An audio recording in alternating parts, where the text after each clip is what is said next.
নদীর ধারে একটি মেয়ে একটি কাটা মাথা খুঁজে পেল যা খুব সুন্দর ছিল, তাই সে সেটিকে বাড়িতে নিয়ে গেল এবং যত্ন নিতে শুরু করলো।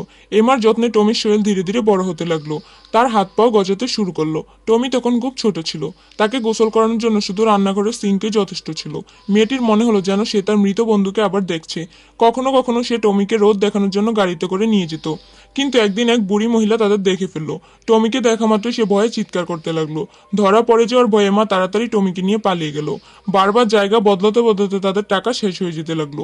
অবস্থা খারাপ হয়ে গেল। টমি এমাকে ব্যাংক লুট করতে বলল। এমা ব্যাংকের সামনে দাঁড়িয়ে দ্বিধায় পড়ে গেল। সে ভেতরে ঢুকলো, কিন্তু শুধু নিজের সব জমানো টাকাই তুলে নিল।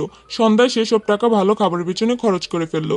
কিন্তু টাকা শেষ হয়ে গেল, টমির মুখে সে অপূর্ণ চাওয়াটাই রয়ে গেল। শেষমেশ এমা ভেঙে পড়ল। সে টমিকে ছাদে নিয়ে গিয়ে নিচে ফেলে দিল। কিন্তু এক সপ্তাহ পর টমি আবার ফিরে এলো, এবার পুরো বড় শরীর নিয়ে। এবার এমা দয়া করলো না, ক্রসবু দিয়ে তাকে মেরে ফেললো।